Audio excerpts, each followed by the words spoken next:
menghina, mengejek, mendustakan Rasulullah Shallallahu Alaihi Wasallam. Nah, itu yang terjadi.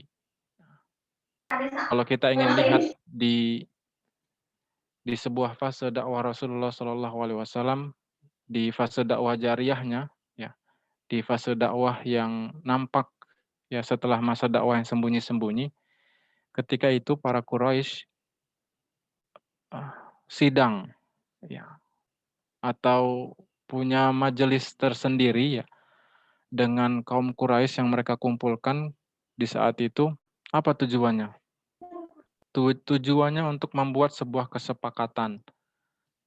Kesepakatan apa gitu? Kesepakatan agar orang-orang yang akan datang berhaji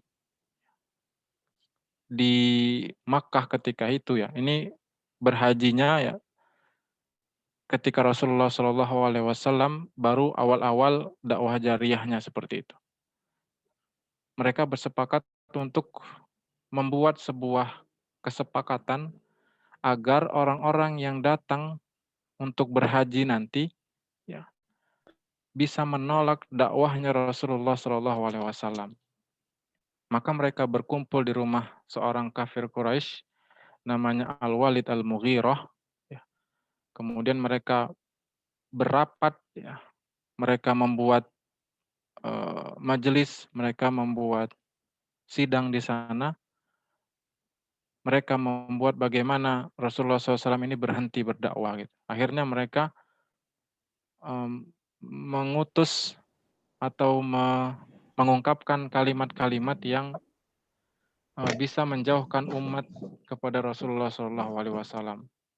Maka salah seorang di antara mereka mengucapkan bagaimana kalau kita katakan bahwa Muhammad ini adalah orang gila.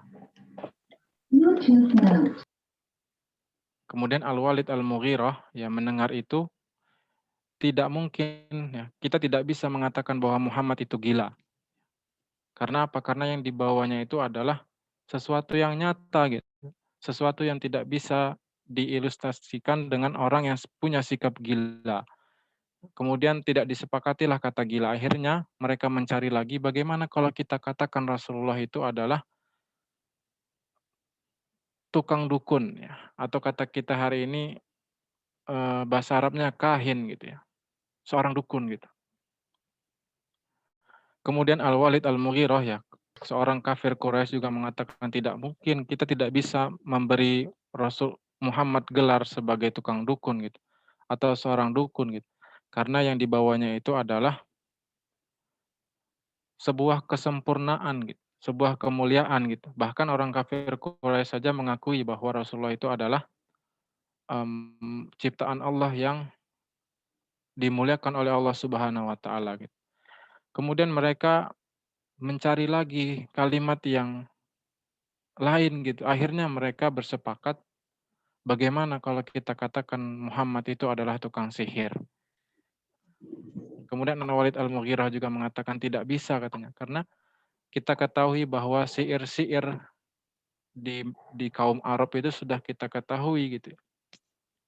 Ada namanya syair Rajas, kemudian ada namanya syair Hajaz, kemudian ada namanya syair Qorid, Mabesut, kemudian Makut, Arab yang terkenal di masa itu, gitu. Tapi Muhammad tidak membawa itu, katanya. Muhammad membawa kalamullah, kata Al-Walid Al-Mughirah. Kemudian mereka bersepakat, akhirnya ya sudah, kita putuskan bahwa Muhammad ini adalah tukang sihir. Karena apa? Karena setiap Nabi Muhammad SAW mengatakan sesuatu kalimat dari lisannya, orang-orang selalu terpana dan akhirnya mereka bisa masuk Islam. Nah, sebenarnya menyindir, menghina, mengejek, kemudian mendustakan Rasulullah SAW itu sudah ada dari zaman dahulu, gitu. Dan hari ini terjadi di masa-masa kita hari ini, gitu. Bahkan belum lama, gitu kan, kejadian yang kemarin, gitu, ya. Ada komedian-komedian yang membuat lelucon, membuat humor, kemudian membawa agama-agama, gitu. Sebenarnya itu sudah ada dari zaman dulu, gitu, bahkan di zaman Rasulullah SAW. Nah, kemudian yang kedua, orang kafir Quraisy itu mencemarkan citra ajaran yang dibawa oleh Rasulullah SAW. Nah, sebenarnya ya, tujuan mereka itu salah satunya adalah untuk mencemarkan citra ajaran-ajaran yang dibawa oleh Rasulullah SAW. Hari ini pun sama gitu. Mereka membuat humor, membuat lelucon yang membawa nama agama itu apa tujuannya? Ya untuk mencemarkan citra ajaran agama itu sendiri gitu, khususnya agama Islam gitu. Itu menjadi bagian dari hal yang mereka lakukan gitu. Nah, kemudian yang ketiga, menghalangi orang-orang agar tidak dapat mendengar Al-Qur'an. Nah, itu yang ketiga, teman-teman. Humor atau panggung yang dibuat oleh dengan membuat materi-materi lelucon dan lain sebagainya, tujuannya apa? Salah satunya itu untuk melalaikan kita dari Al-Qur'an. Makanya kalau kita lihat ya, mereka yang tahan ya, mereka yang mengkhususkan waktunya untuk menyaksikan secara live gitu kan, mereka membawakan materi itu apa yang terjadi? Akhirnya mereka lalai terhadap Al-Qur'an gitu. Padahal hiburan yang sebenarnya gitu bisa kita dapatkan di dalam Al-Qur'an. Nah, kemudian yang ketiga, yang keempat yaitu beragam penindasan. Nah, dulu di zaman Rasulullah SAW, setelah mereka berusaha menyindir, menghina, mengejek, nggak berhasil, kemudian mereka mencemarkan citra ajaran-ajaran di bawah Rasulullah, kemudian mereka menghalangi agar mereka tidak dapat mendengar Al-Quran, ternyata nggak berhasil. Apa yang terjadi? Mereka lakukan penindasan. Nah, itu yang mereka lakukan saat itu gitu ya, kaum kafir Quraisy hari itu. Dan ciri-ciri ini pun ada di masa kita hari ini gitu kan. Mereka yang menyindir agama, kemudian menghina, mengejek, ya. Bahkan yang diejek mereka itu adalah baginda yang mulia gitu. Rasulullah Shallallahu Alaihi Wasallam mencemarkan ajaran-ajarannya gitu kan. Itu yang terjadi di hari ini gitu. Oleh karena itu teman-teman nanti kita akan lihat bagaimana Islam menyikapi itu dan bagaimana kita sebagai Muslim juga menyikapi hal ini. Sampai sini ya terkait fenomena hari ini gitu, yang dihubungkan dengan fenomena Rasulullah Shallallahu Alaihi Wasallam. Nah ini dia, ya, bagaimana Islam memandang perihal humor atau dark jokes tadi. Ya. Di antara amalan yang harus diatur dengan aturan-aturan syar'i adalah mizah, ya atau tadi yang bercanda, humor, lelucon dan lain sebagainya, yang banyak terjadi dari sedikit sekali orang yang mengaturnya dan membatasinya dengan aturan syar'i. Jadi perihal bercanda, perihal humor, kemudian perihal lelucon, itu perlu kita mengaturnya gitu, memanage-nya kalau bahasa kita kan, memanage-nya dengan membatasinya dengan aturan-aturan syar'i agar apa? Tadi, agar tidak kebablasan. Mizah, bercanda atau bergurau adalah wasilah untuk sarana mendapatkan kesenangan. Bercanda bisa mendatangkan beberapa faidah di antaranya dapat memberikan rasa gembira kepada teman, kemudian menghilangkan rasa kesendirian dan kesepian, mengakrabkan, melembutkan hati, kemudian menghilangkan rasa takut, marah, dan stres. Di samping itu bergurau juga jemuan dan kebosanan. Nah, kalau kita lihat ya, bergurau ini ya kalau dari segi faidahnya, dari segi manfaatnya itu memang banyak ya. Di sini sebagian yang saya sebutkan bisa membuat gembira orang-orang di sekitar kita, bisa menghilangkan rasa kesendirian, bisa menghilangkan rasa stres gitu, bisa menghilangkan rasa takut. Nah, tapi humor yang seperti apa gitu, lelucon yang seperti apa, kemudian bercanda yang seperti apa yang bisa membuat orang-orang di sekitar kita itu bahagia, orang-orang yang di sekitar kita itu menjadi riang, ya, menjadi akrab, melembutkan hati. Nah ini, bercanda atau bergurau bergurau asalnya adalah perkara yang mubah. Nah, jadi dalam Islam ya, mubah itu boleh ya. Sama kayak makan. Makan itu kan perihal mubah. Mandi ya. Itu perihal mubah gitu. Bercanda pun dalam Islam itu ternyata diatur ya. Dan itu mubah, boleh-boleh saja gitu. Tapi dilakukan dengan porsi yang tepat, pada waktu yang tepat dan tidak melanggar norma-norma agama. Nah, itu teman-teman bahwa ternyata gitu ya, Islam ini memandang dengan kacamata yang begitu luas, bahkan perkara kita menghibur atau kita membuat candaan pun itu diatur dalam Islam gitu ya. Karena apa? Karena ini bukan perihal yang biasa gitu kan. Nanti kita akan lihat bagaimana Rasulullah itu pernah bercanda atau tidak seperti itu. Ibnu Umar pernah ditanya apakah dahulu para sahabat suka tertawa. Beliau menjawab iya, akan tetapi iman dalam hati mereka seperti gunung. Apa maksudnya? Jadi para sahabat dulu, walaupun kalau kita baca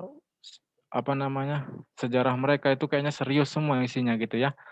Mereka belajar sama Nabi, kemudian mereka ngaji, kemudian mereka belajar hukum dengan Nabi gitu. Kayaknya nggak ada gitu canda-canda gitu isinya. Tapi kalau kita lihat lagi ya, begitu banyak canda Nabi bersama para sahabat, kemudian humor Nabi dengan para sahabat, itu begitu banyak. Bahkan ada buku yang menulis gitu ya, 156 canda Nabi gitu. Nah, itu artinya memang Nabi, para sahabat juga suka bercanda gitu, suka membuat humor gitu. Tapi apa yang membedakan humor mereka gitu dengan humor yang terjadi zaman hari ini apa? Humor mereka tuh isinya benar gitu ya. Bahwa Nabi itu kalau membuat candaan itu candaan yang benar gitu. Tidak berbohong candaannya. Itu yang menjadi poin yang penting ya, bahwa Islam ini membolehkan ya untuk bercanda gitu, tapi tetap dalam koridor-koridor syar'inya seperti itu. Ya. Tapi gitu ya, hal mubah itu kalau dilakukan secara terus-menerus itu bisa membuat lalai. Contoh, makan itu boleh nggak boleh, tapi kalau kebanyakan, nah itu berdampak tidak baik gitu. Kemudian bercanda, membuat humor boleh nggak boleh, tapi kalau kebablasan itu yang tidak menjadi baik. Nah seperti itu. Kemudian Bilal bin Sa'ad berkata, aku mendapatkan para sahabat adalah orang yang tegas dalam masalah kehormatan, namun sebagian mereka juga tertawa dengan yang lainnya. Dan apabila malam telah datang, mereka menjadi ahli ibadah. Nah, ini perkataan seorang sahabat gitu. Jadi para sahabat dahulu mereka pun bercanda gitu. Tapi ketika malam datang mereka menjadi ahli ibadah. Nah, bahkan ada yang membuat perumpamaan gitu. Orang-orang yang beriman itu adalah orang-orang yang ahli ibadah di malam hari, kemudian di siang hari mereka seperti singa gitu.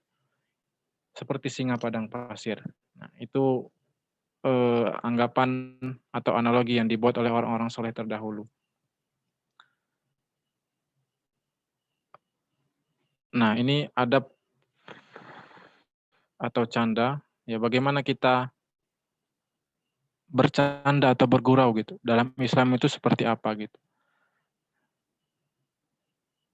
Sebelum masuk ke sini ya teman-teman, saya akan sedikit kasih cuplikan bagaimana beberapa momen Nabi bercanda kepada para sahabatnya seperti itu.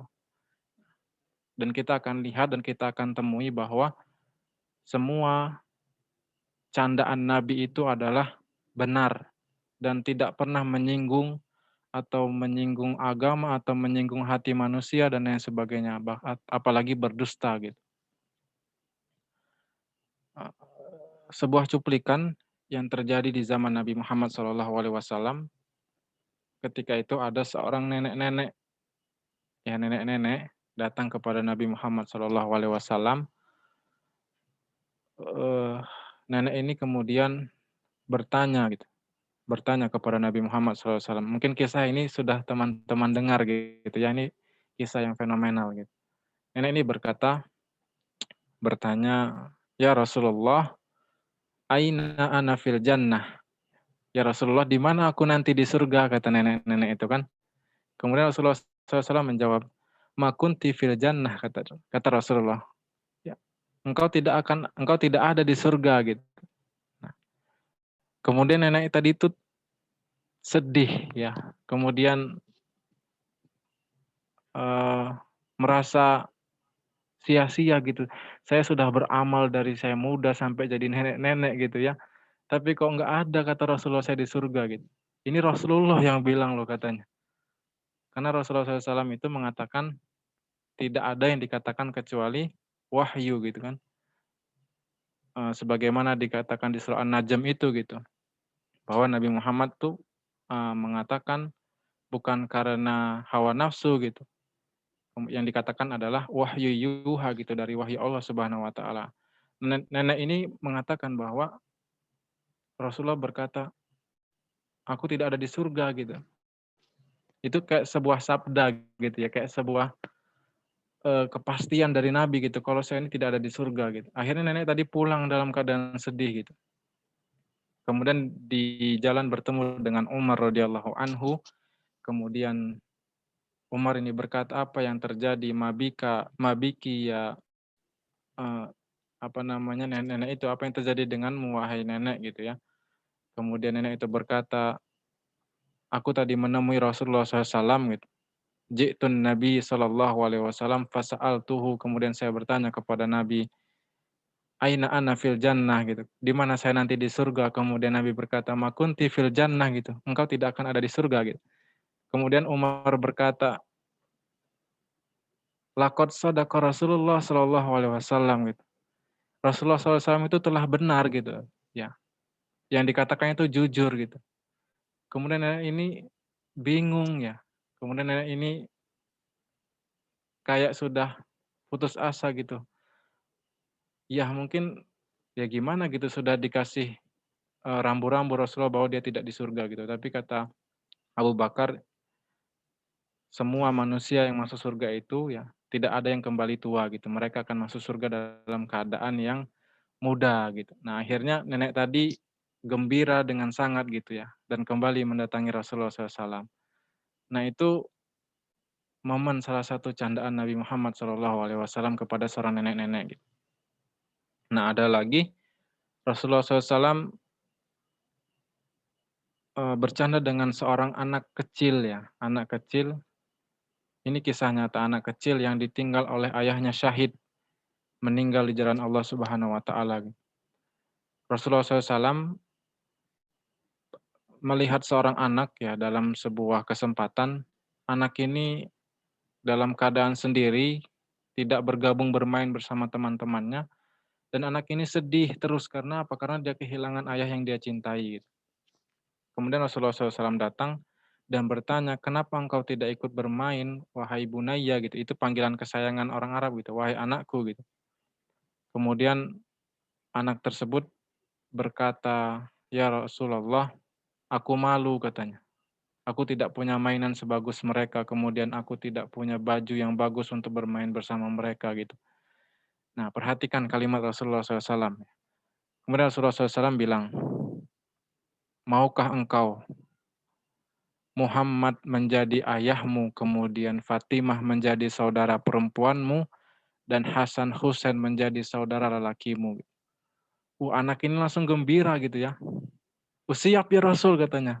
Akhirnya Rasulullah SAW memberikan baju yang paling indah, kemudian mainan yang paling indah, diberikanlah kepada anak tersebut dan mainlah bersama mereka gitu. Dan akhirnya anak tersebut ikut main ya dengan teman-teman yang lain, dan teman-teman yang lain itu bingung, "Dari mana kamu dapatkan mainan yang indah ini?" gitu.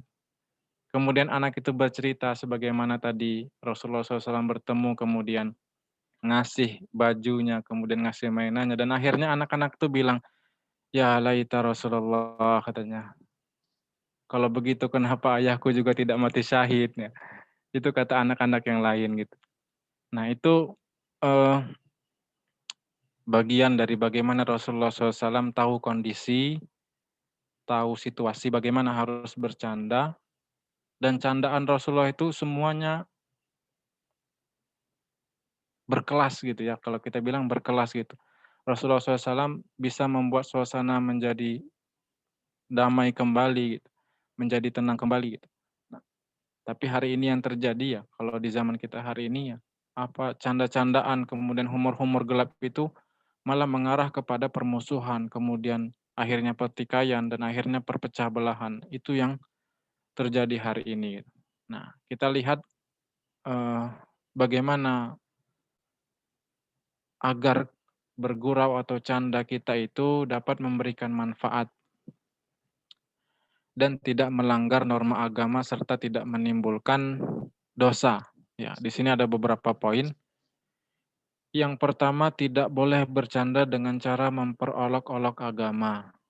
Nah, ini poin pentingnya, teman-teman. Jadi, kita boleh bercanda, boleh bergurau, tapi tahu posisi, ya, tahu porsinya. Tidak boleh kita bercanda kemudian memperolok agama gitu. Bahkan ini ditegur oleh Allah Subhanahu wa taala di surah At-Taubah ayat 65 sampai 66. Mungkin ada yang hafal gitu ya. Yang ketika Allah mengatakan Qul abillah ya, apakah kalian membuat olok-olok dengan ayat Allah gitu. Wa ayatihi wa rusulihi gitu. Apakah kalian membuat senda gurau mengatasnamakan Allah dan Rasulnya dengan ayatnya gitu. Kemudian Allah mengatakan la ta'taziru gitu. Qad kafartum ba'da imanikum. Itu kata Rasulullah, kata Allah Subhanahu wa taala. Jangan kalian minta maaf ya. Ini keras gitu teguran dari Allah Subhanahu wa taala. Karena apa? Qad kafartum ba'da imanikum kata Allah. Karena kalian telah kafir ya setelah kalian beriman kepada Allah dan Rasulnya. Nah, ini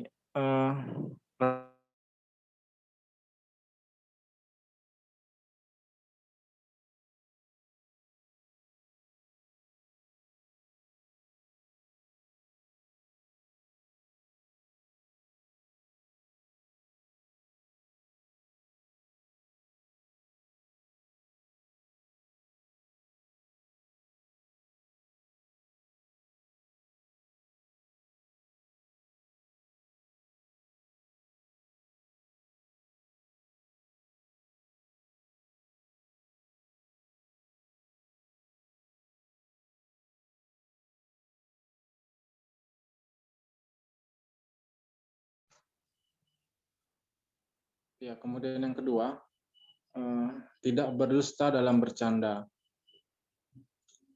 Nah, ini rambu yang kedua, teman-teman, bahwa kita boleh bergurau, kita boleh bercanda, kita boleh kita boleh membuat lelucon, tapi tidak berdusta.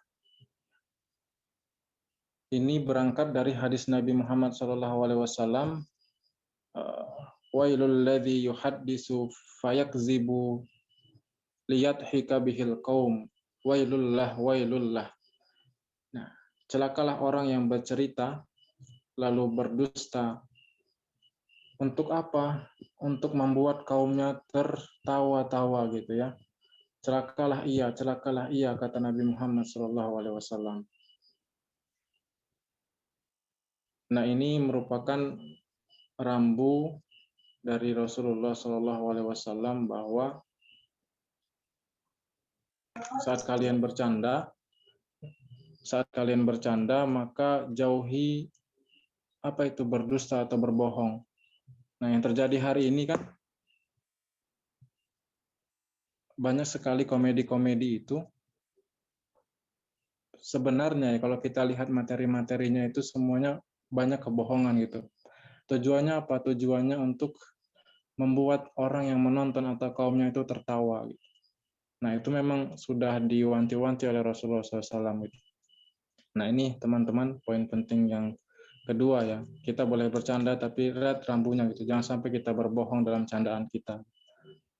Kemudian yang ketiga, ya, tidak boleh menghina, tidak boleh merendahkan, tidak boleh mengejek orang lain. Nah, ini rambu yang ketiga, bahwa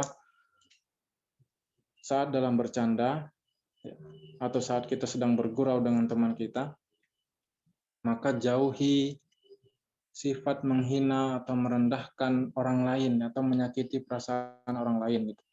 Jangan sampai kita mengejek, ya, apapun itu bentuknya, kita mengejek sikapnya atau mengejek sifatnya atau mengejek fisiknya, merendahkan harga dirinya gitu.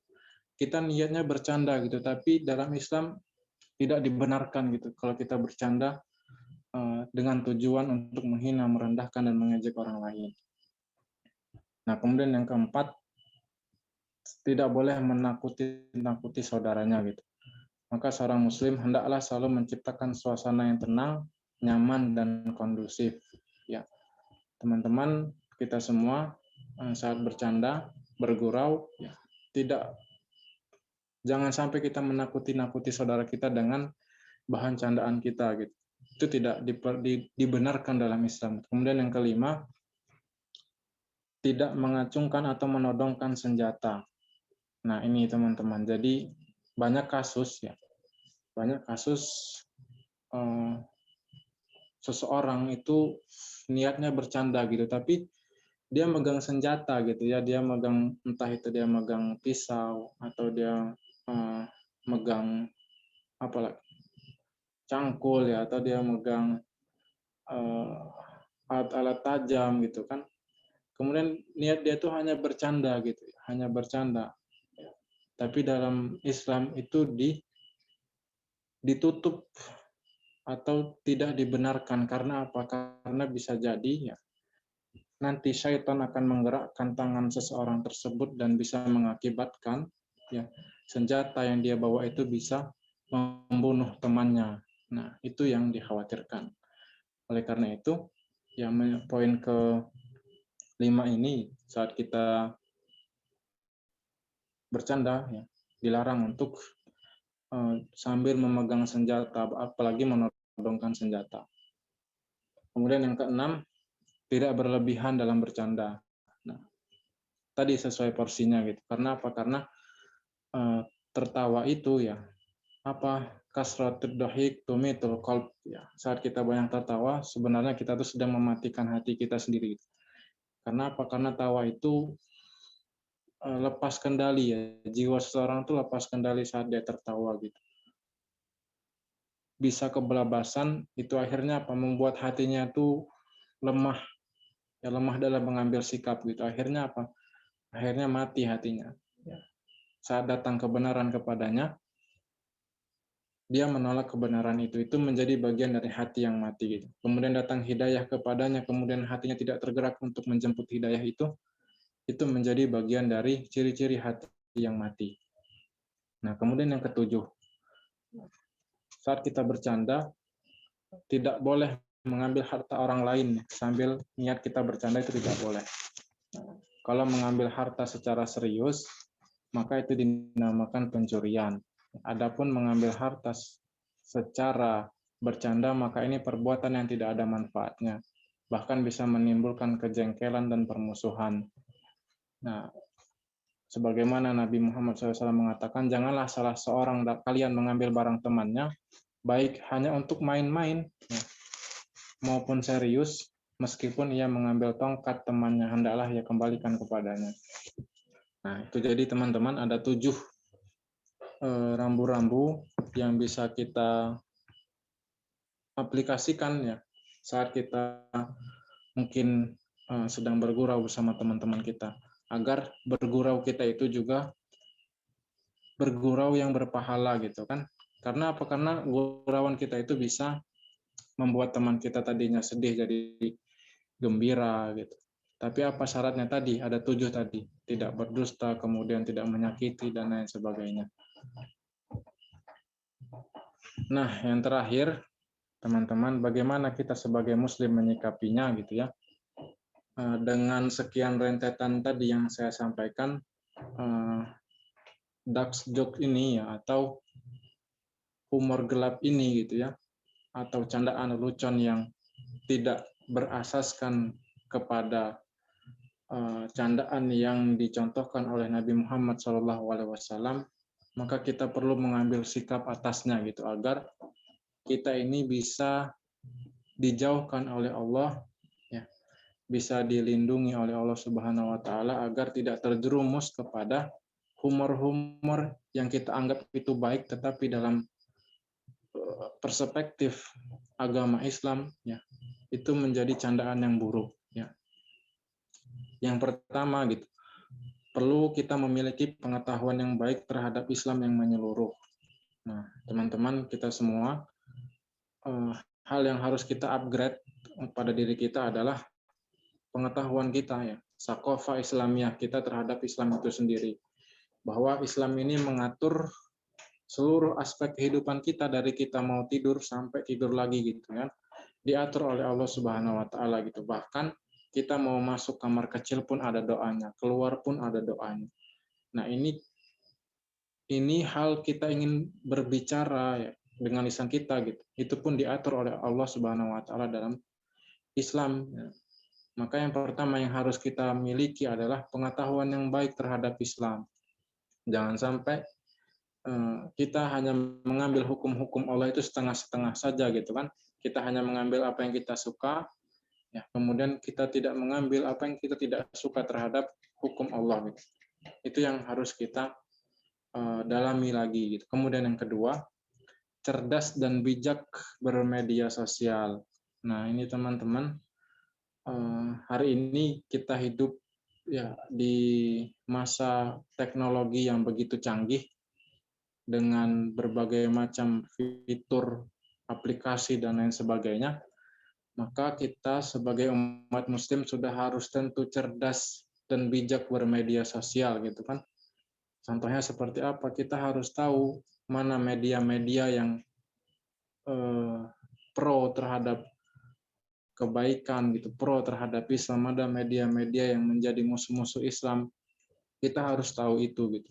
Dan kita harus bijak juga bermedia sosial gitu. Jangan sampai apa yang kita dapat, apa yang kita lihat, apa yang kita dengar dari sebuah media itu kita ikutin ya, kita ikutin tanpa adanya sebuah proses tabayun ya.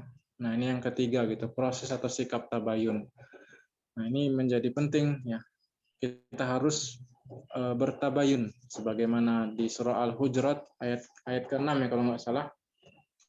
Ya ayyuhallazina amanu in ja'akum fasikum binaba'in fatabayyanu, kan kata Allah Subhanahu wa taala, wahai orang-orang yang beriman, jika datang kepada kalian orang fasik yang membawa kabar atau membawa berita, maka apa kata Allah Subhanahu wa taala, tabayyanu, tabayyun ya. Teliti, benar nggak ini beritanya gitu. Yang dibawa ini bagus apa enggak? Itu harus kita munculkan dalam sikap kita sebagai seorang muslim. Agar apa? Agar kita bisa memilih mana yang baik dan mana yang buruk. Nah, kemudian yang keempat, berpikir terlebih dahulu sebelum berkata. Nah, ini sering ya kita dengar ya. Bahkan mungkin kita sering menyampaikan kepada orang-orang gitu bahwa sebelum kita menyampaikan sesuatu itu maka hendaklah pikir dulu apakah yang kita sampaikan ini baik atau yang kita sampaikan ini buruk. Apa yang kita sampaikan ini nanti bisa bermanfaat atau malah sebaliknya. Nah, kemudian yang kelima, meneladani sikap Rasulullah Shallallahu Alaihi Wasallam dalam bercanda. Nah, jadi yang kelima ini tiada contoh yang terbaik kecuali Rasulullah SAW bercanda gitu. Rasulullah itu adalah orang yang paling banyak senyum gitu. Ya, sebagaimana dalam hadis At-Tirmidzi gitu kan, ma kuntu ra'aitu ahadan aksaru tabassuman min Rasulillah gitu. Bahwa aku tidak pernah melihat ada manusia yang paling banyak senyum. Siapa itu kecuali Nabi Muhammad SAW. Jadi kita perlu meneladani sikap Rasulullah SAW dalam bercanda gitu. Kan mungkin teman-temannya bisa beli bukunya gitu ya, 156 canda Rasulullah SAW. Nah, kemudian yang keenam, sikap kita agar kita terhindar ya, atau kita membentengi diri kita dari humor-humor gelap itu, yaitu banyak berinteraksi dengan Al-Qur'an. Nah, ini jadi terakhir ya, slide terakhir dari malam hari ini, bahwa agar kita terhindar dari humor-humor gelap ya, humor-humor yang mengatasnamakan agama, membuat canda-candaan agama ya. Karena apa? Karena mereka itu tidak mendalami secara benar apa yang ada dalam Al-Qur'an, seperti itu. Karena apa? Karena mereka yang berinteraksi dengan Al-Qur'an, tidak ada yang keluar dari lisan mereka kecuali keindahan Al-Qur'an gitu. Tidak ada keluar dari akhlak mereka kecuali akhlak Al-Qur'an itu sendiri. Maka semakin banyak kita berinteraksi dengan Al-Qur'an, maka semakin banyak juga kebaikan-kebaikan Al-Qur'an itu terinstal di dalam diri kita, seperti itu. Maka yang keenam ini menjadi penutup ya, menjadi penutup dari apa yang saya sampaikan, bahwa Al-Qur'an itu menjadi sumber kekuatan bagi umat Islam, ya, sumber motivasi, bahkan sumber hiburan, bahkan segala sumber apa yang ingin kita cari itu ada dalam Al-Qur'an gitu. Hanya saja kita yang terjadi hari ini lebih ya, lebih menyukai hal-hal yang sifatnya ghurur ya, hal-hal yang sifatnya tertipu gitu. Ya, salah satunya dengan humor-humor gelap itu tadi gitu, yang digandrungi banyak manusia hari ini. Ya, ya itu teman-teman yang bisa saya share malam hari ini, semoga bermanfaat. Yang menjadi